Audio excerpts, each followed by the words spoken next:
Hey folks, welcome back to the channel. So if there are a list of things I rarely ever do anymore, one of them is to release a midweek episode. But as you know, I released a Pedalboard episode recently and it generated a couple of comments and there were a couple of things that I wanted to follow up on anyway. So here's a quick follow-up episode and let's just jump right in.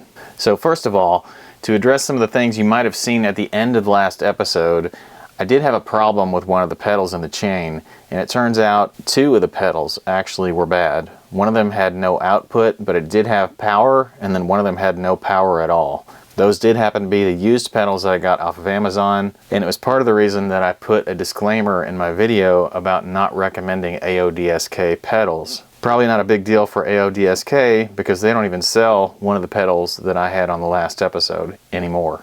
At any rate, I've got a couple of pedals coming in that will replace those two pedals, and I will install those before the end of this episode. But the first thing that I want to address today is my cabling job, which last time you'll note that I actually had the cables between the pedals that extended past the end of the fretboard.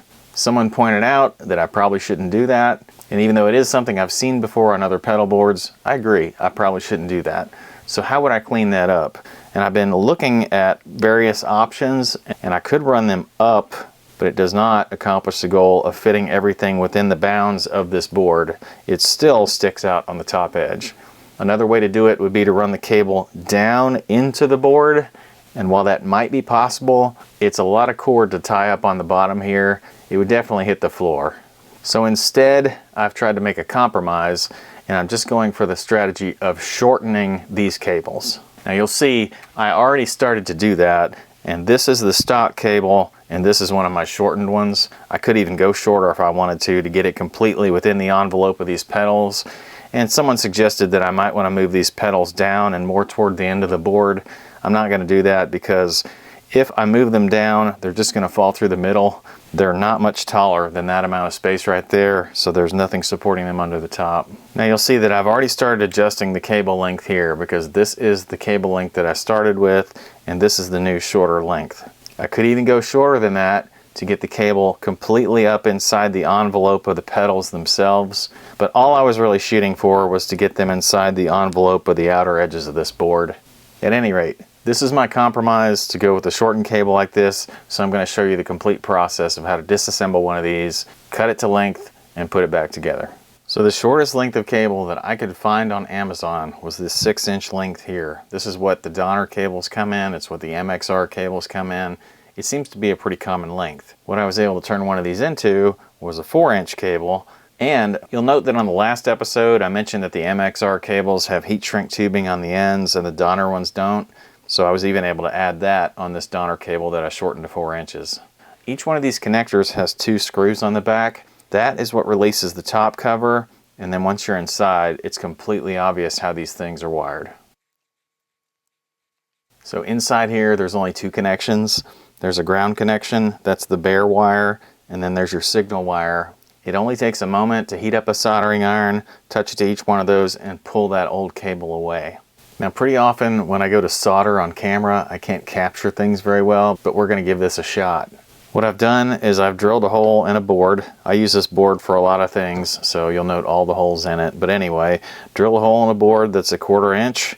You'll be able to put your little tip in there and it'll hold everything secure while you're doing all this work. And all you need to do is touch the soldering iron to each one of these 2 points briefly and release the cable. Alright, so my measurement is going from the inside of this connector to the inside of the next connector. So I'll measure out 4 inches for that.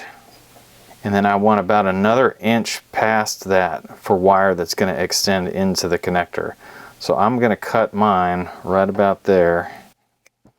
Then I want to strip back the outer jacket. And again, I don't want to go all the way back an inch, because some of that outer jacket needs to be inside the connector. So I'm going to leave about 3/8 of an inch or so on the wire, which means I'm stripping this about 5/8 or so. So what happens when you strip this wire, you'll see the braid on the outside, and this outer shield is what ends up being your ground connection.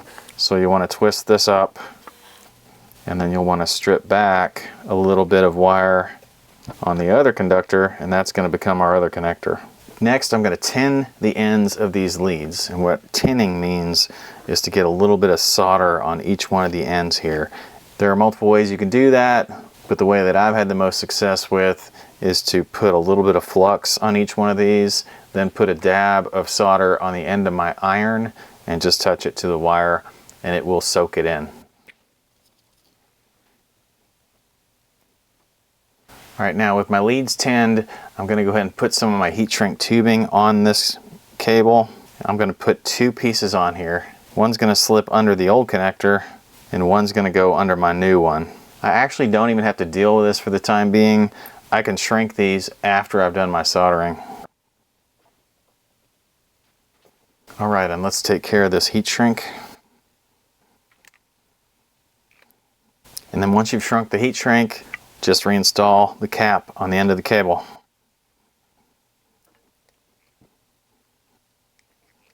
To deal with the heat shrink on the other end of this cable, I'm just going to pull this cap off, shrink the heat shrink tubing, and put the cap back on.